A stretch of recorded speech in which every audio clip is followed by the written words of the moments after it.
क्या होता है जब दिल किसी ऐसे व्यक्ति को चुन ले जिसे समय और समाज दोनों ही स्वीकार करने से इनकार कर दे। इरावती की कहानी प्रेम नहीं, एक युग का आंसू है जो आज भी दुनिया के हर कोने से पूछता है, क्या मन की स्वतंत्रता सच में किसी स्त्री का अधिकार है? कहा जाता है कि दिल की आवाज सबसे सच्ची होती है, पर अगर वही आवाज कर्तव्य के शोर में दब जाए तो इंसान जीता नहीं, बस टूटता है। इरावती भी टूटी थी, धीरे, चुपचाप, और इतना कि उसका दर्द इतिहास बन गया। सूरज की अंतिम किरणें क्षितिज में डूब रही थीं।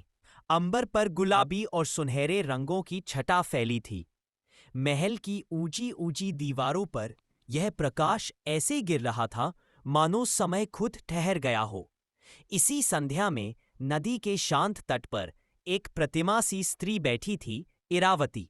उसके चेहरे पर ऐसी शांति थी जैसे वर्षों का दुख भी उसके आंतरिक तेज के सामने नतमस्तक हो गया हो।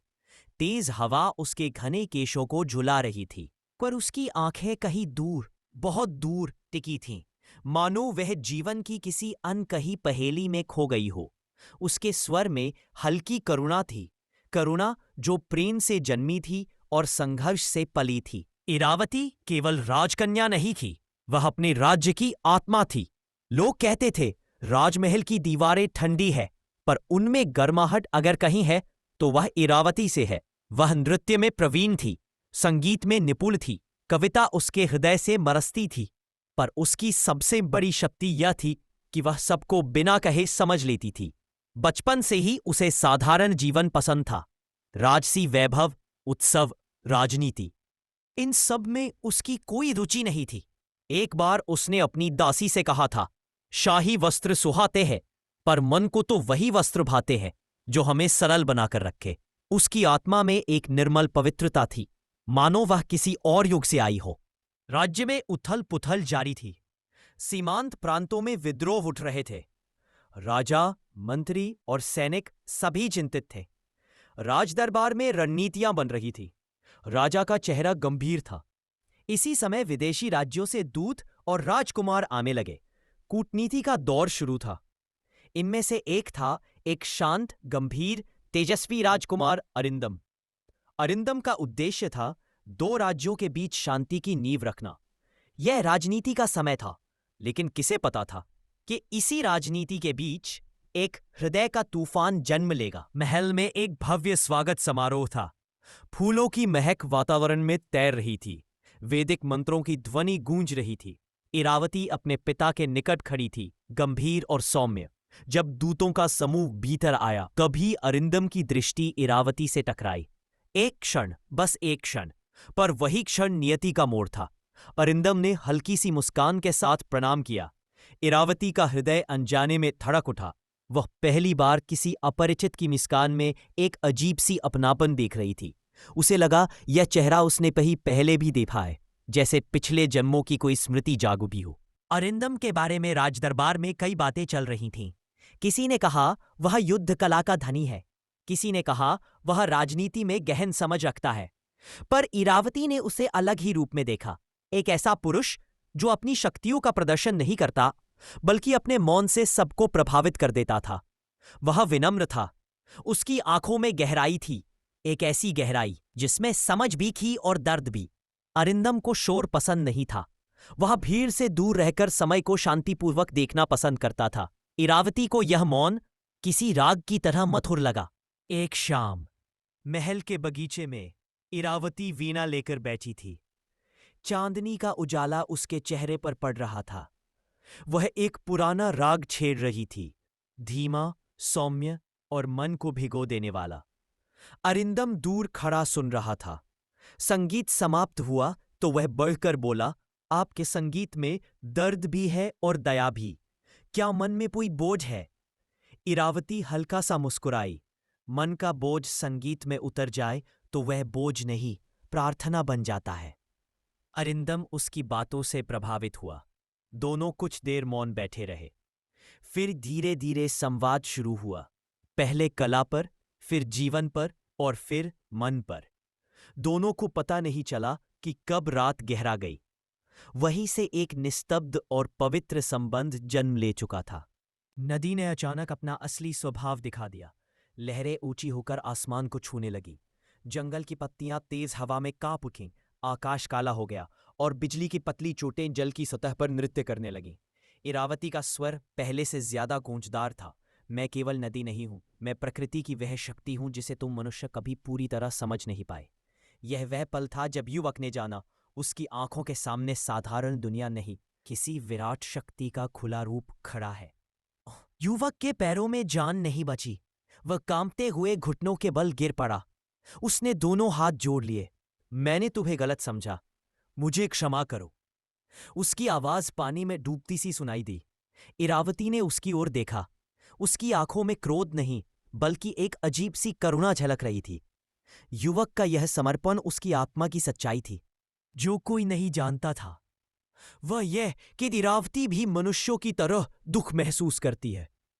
उसकी आंखों से जो बूंदें गिरी, वे आंसू नहीं थे, वे नदी का वही जल था जो उसके हृदय की पीड़ा बनकर बह रहा था। मैं चाहकर भी किसी मनुष्य के पास नहीं ठहर सकती। उसकी आवाज में असीम वेदना थी। मेरा अस्तित्व जल है और जल को बंधन में नहीं रखा जा सकता। युवक उसके दर्द को महसूस कर पा रहा था, पर उसे समझ नहीं आ रहा था कि उसे कैसे रोके। अचानक नदी के बीचों बीच तेज प्रकाश फूटा। लहरें दो हिस्सों में बंटकर एक चमकदार रास्ता बनाती चली गईं। प्रकाश के केंद्र में इरावती का वास्तविक रूप दिखाई दिया, एक उज्जवल, प्राचीन और असाधारण शक्ति का स्वरूप। उसने धीमे स्वर में कहा, मेरा जन्म किसी मनुष्य की कथा का हिस्सा बनने के लिए नहीं हुआ। मैं प्रकृति की शाश्वत धारा हूं। मैं किसी की नहीं, सिर्फ प्रवाह की हूं। सत्य अब पूरी तरह उजागर हो चुका था। जो दृश्य उसके सामने था, उसे शब्दों में बांधना असंभव था। इरावती अब नदी की साधारण आत्मा नहीं थी। वह जल ऊर्जा का एक विशाल स्तंभ बन चुकी थी। उसकी देह तरल प्रकाश से बनी थी। उसके चारों ओर हजारों कण तारे की तरह चमक रहे थे और उसका स्वरूप आसमान तक फैला हुआ प्रतीत होता था। युवक ने कभी इतनी दिव्यता देखी ही नहीं थी। उस पल उसे लगा, दुनिया में हर सुंदरता, हर शक्ति, हर रहस्य इरावती के इसी रूप में समाया है। युवक इस दिव्य प्रकाश को देखता रहा और देखते देखते उसकी आंखें नम हो गईं। वह अपने भीतर कुछ टूटता महसूस कर रहा था और कुछ नया जन्म लेता हुआ भी। इरावती का रूप उसके हृदय पर ऐसे अंकित हो रहा था जैसे कोई सत्य पहली बार आत्मा को छूता हो। उसे महसूस हुआ वह अब वही व्यक्ति नहीं रहा जो कुछ समय पहले जंगल से होते हुए यहां आया था। इरावती ने उसे बदल दिया था, अंतः से, मूल से। इरावती का स्वर अब शांत था, नदी की धड़कन जैसा कोमल और स्थिर। मनुष्य प्रकृति को जीतना चाहता है, उसने कहा, लेकिन वह भूल जाता है कि प्रकृति जीतने की वस्तु नहीं, समझने की शक्ति है। उसकी हर बात नदी की लहरों पर ध्वनि की तरह फैलती चली जा रही थी। तुमने मुझे देखा है, मुझे समझा है और मुझे सम्मान दिया है, इसलिए मैं तुम्हें यह ज्ञान दे रही हूं। प्रकृति का आदर करोगे तो प्रकृति तुम्हें अपने रहस्य सौंप देगी। इतना कहकर इरावती का प्रकाश धीरे धीरे फीका पड़ने लगा। युवक ने हाथ बढ़ाया, रुको, कृपया मत जाओ। पर प्रवाह अपने मार्ग का होता है, उसे रोका नहीं जा सकता। इरावती की आकृति हजारों प्रकाशकणों में टूटती चली गई और नदी ने उन्हें अपने भीतर समा लिया। युवक ने महसूस किया जैसे उसके जीवन से एक पूरी दुनिया एक ही पल में दूर हो गई हो। अब नदी फिर शांत थी, जैसे कुछ हुआ ही ना हो। सिर्फ एक हल्की सी चमक लहरों के बीच तैर रही थी, मानो इरावती का अस्तित्व अब भी वही हो, बहता हुआ, अनंत, असीम। युवक ने आखिरी बार पानी को छुआ और उसके अंदर एक नई समझ जागी। एक प्रकृति से मिला ज्ञान जीवन की सबसे बड़ी संपत्ति है। वह नदी से लौटा, पर नदी उससे कभी अलग नहीं हुई, क्योंकि इरावती अब उसकी आत्मा का हिस्सा बन चुकी थी। सांझ का आकाश धुंधला हो चुका था। इरावती नदी किनारे बैठी थी, लहरें जैसे उसके मन के भीतर उठते तूफान की नकल कर रही थीं। उसके दिल में एक ही प्रश्न चीख रहा था, क्या मेरा जीवन वाकई मेरा है या मैं बस एक कठपुतली हूं? उसने पानी को छुआ और उसे ऐसा लगा जैसे उसकी अपनी टूटी हुई भावनाएं पानी में गहरे कहीं खो रही हों। उसकी आंखें नम थीं, पर मन उससे भी ज्यादा थका हुआ। तभी दूर से किसी ने उसका नाम पुकारा, इरावती। वो धीमे से मुड़ी। कोई ऐसा व्यक्ति जो हमेशा उसकी चुप्पी में भी उसके मन की आवाज सुन लेता था। और उसी पल इरावती को महसूस हुआ, कभी कभी सबसे भारी चीज अपनी ही धड़कन होती है। वह उसके पास नहीं आया, बल्कि कुछ दूरी पर खड़ा रहा, जैसे वह जानता हो कि इरावती को अभी बातों नहीं, बस सांसों की जरूरत है। धीरे से उसने कहा, तुम परेशान हो। इरावती की आंखें उसकी ओर उठीं। वह चुप थी, पर उसकी चुप्पी में पूरा तूफान था। तुम्हें लगता है दुनिया तुम्हारे खिलाफ है, उसने आगे कहा, लेकिन शायद तुम खुद अपने खिलाफ खड़ी हो। पहली बार इरावती ने उसके सवाल का जवाब सवाल से दिया, क्या सच में ऐसा है? वह हल्का सा मुस्कुराया। सच वही होता है जिसे तुम सच मान लेती हो। ये शब्द इरावती के भीतर बहुत दूर तक उतरते चले गए, जैसे किसी ने उसके दिल की कोई गुप्त गांठ खोल दी हो। घर लौटते ही इरावती ने महसूस किया कि माहौल बदल चुका है। आवाजें उठ रही थी, हमने तय कर लिया है। इरावती को बस मानना होगा। लड़कियों की राय कब से पूछी जाने लगी। इरावती ने हाथ अपनी साड़ी में कसकर भींच लिया। दबाव बढ़ता गया, पर उसके भीतर कुछ टूटने की बजाय कुछ और मजबूत होने लगा। वह बोली, मैं कोई वस्तु नहीं हूं कि मुझे कहीं भी रख दिया जाए। मैं इस निर्णय का हिस्सा बनूंगी, और अगर मैं इसमें नहीं हूं, तो ये निर्णय मेरा नहीं है। घर में सन्नाटा पसर गया, पर इरावती की आवाज पहली बार इतनी स्पष्ट थी, इतनी अपनी। रात गहरी हो चुकी थी। चांदनी कमरे में चुपचाप फैल रही थी। इरावती खिड़की के पास खड़ी थी और हवा में उसे कोई अनदेखी आजादी का बुलावा सुनाई दे रहा था। उसके मन ने कहा, भाग नहीं रही हूं मैं बस अपनी राह चुन रही हूं। उसने बैग में कुछ कपड़े रखे, कुछ यादें, कुछ आंसू और कुछ उम्मीदें। दरवाजे से बाहर कदम रखते समय उसके पांव जरा कांपे, पर दिल स्थिर था। एक फुसफुसाहट भीतर से आई, पहला कदम कठिन होता है, पर यही पहला कदम सबसे पवित्र भी है। वह घर से निकल चुकी थी। रात की सुनसान गली में चलते हुए भी उसे समाज की छाया हर मोड़ पर पीछा करती महसूस हुई। कहीं दूर से आवाजें आईं, देखो वही लड़की है, घर छोड़ दिया है, कल तक आदर्श थी, आज बदनाम कहलाएगी। इरावती का दिल कांप गया, पर कदम नहीं रुके। उसने जाना समाज का ताना किसी तलवार से ज्यादा गहरा घाव देता है, पर उसने सिर उठाकर चलना जारी रखा। चुनरी उड़कर उसके चेहरे को छुआ, मानो हवा ही उसे हिम्मत दे रही हो। लंबी यात्रा के बाद जब भोर की पहली रोशनी फूटी, इरावती रुककर आकाश को देखने लगी। उसके दिल में एक शांति उतरती गई, जैसे कई जन्मों के बोझ उतर गए हों। धीरे से उसने कहा, अब से मेरी कहानी मैं खुद लिखूंगी। सूरज धीरे धीरे ऊपर उठ रहा था, और उसी उगती रोशनी में इरावती का चेहरा चमक उठा। जीवन बदलने के लिए पूरी दुनिया नहीं बदलती, बस इंसान खुद को स्वीकार लेता है। इरावती शहर में कदम रख चुकी थी। बड़ी जगह हमेशा बड़े सवाल लेकर आती है। अजनबी सड़कें, अजनबी चेहरे। हर कदम उसे ये याद दिला रहा था कि आज वह अकेली है। अपने पैसों को हथेली में समेटते हुए वह बोली, यही पूंजी है मेरी, और यही हिम्मत। शहर की आवाजें तेज थी, पर इरावती के भीतर एक सन्नाटा था। सन्नाटा जो उसे कह रहा था, अब पीछे मुड़ने का रास्ता खत्म हो चुका है। कई घंटों की तलाश के बाद इरावती को एक छोटे से घर में रहने की जगह मिली। सादा पुराना सा कमरा, पर उसके लिए यह महल से कम नहीं था। उसने कोने में बैठकर गहरी सांस ली। यही उसकी पहली जीत थी, अपने लिए एक जगह। अगले दिन उसने काम तलाशना शुरू किया।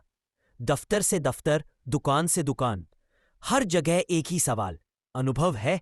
और हर बार इरावती की चुप्पी टूट जाती, पर वह रुकी नहीं। वह गिरकर उठती रही, जब तक कि एक जगह, एक छोटी सी लाइब्रेरी में उसे काम मिल नहीं गया। कभी कभी दुनिया बड़ी नहीं होती, बस हम छोटे महसूस कर लेते हैं। लाइब्रेरी की खुशबू में इरावती को पहली बार सुकून मिला। किताबों की कतारों में उसे ऐसा लगा जैसे हर किताब उसके दुख का एक उत्तर बनकर खड़ी है। वह किताबें सहेजते सहेजते खुद को भी सहेजने लगी। लोग उससे सवाल पूछते, क्या ये किताब अच्छी है? क्या ये कहानी प्रेरित करती है? और वह अपनी मुस्कान के साथ जवाब देने लगी। उसे पहली बार लगा वह सिर्फ जी नहीं रही, बल्कि धीरे धीरे खिल रही है। एक दिन लाइब्रेरी में कोई आया जिसकी आवाज, जिसकी चाल, जिसकी उपस्थिति इरावती को परिचित लगी।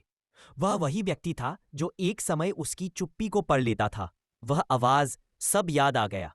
वह बोला, इरावती तुम यहां हो? उसकी आवाज में राहत थी और शायद कुछ और भी जिसे इरावती ने महसूस किया। उसने सिर झुकाया। हाँ, अब मैं यहां हूं। दोनों के बीच कुछ क्षण की चुप्पी थी, चुप्पी जो बहुत कुछ कह रही थी। उस शाम दोनों साथ बैठे। लाइब्रेरी की खिड़की के बाहर सूरज ढल रहा था। वह बोला, तुमने बहुत हिम्मत दिखाई है। इरावती ने उसकी ओर नहीं देखा। वह बोली, हिम्मत नहीं थी, बस मजबूरी थी। नहीं, उसने कहा, मजबूरी लोग झुककर पूरी करते हैं। तुम उठकर पूरी करने निकली थी। इरावती की आंखें भर आईं। वह पहली बार रोई नहीं थी, पर पहली बार उसके आंसू हल्के थे। वह बोला, अगर कभी लगे कि यह सफर अकेला पड़ रहा है तो तुम्हारे लिए एक कदम हमेशा मेरी ओर बढ़ा रहेगा। इरावती ने धीमे से कहा, आज मैं जो हूं वह आपकी वजह से भी हूं। दोनों के बीच एक शांत स्वीकार्यता थी, एक अनकहा भाव जिसे कोई नाम देने की जल्दबाजी नहीं थी। समय बीतता गया। लाइब्रेरी में उसकी मेहनत, उसका व्यवहार, सबने उसे वहां का महत्वपूर्ण हिस्सा बना दिया। वह अब केवल किताबें नहीं संभालती थी, बल्कि लोगों की सोच को भी छूती थी। कई लड़कियां उससे प्रेरणा लेने लगी।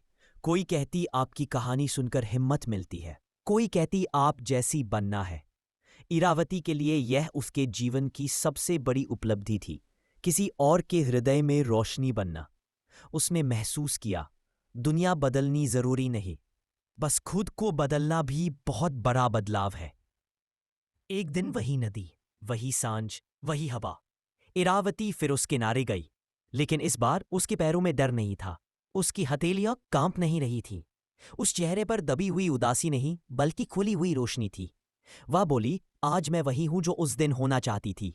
हवा में उसका आंचल लहराया, जैसे दुनिया खुद उसे आशीर्वाद दे रही हो। धीरे से उसने सूरज को डूबते देखा और बुदबुदाई, मेरी कहानी अब शुरू हुई है, बाकी सब प्रस्तावना थी। अगर आपको जयशंकर प्रसाद जी की कहानी इरावती अच्छी लगी तो लाइक करें, कमेंट करें, दोस्तों के साथ शेयर करें और ऐसी ही रोमांचक कहानियां देखने के लिए चैनल को सब्सक्राइब जरूर करना। धन्यवाद।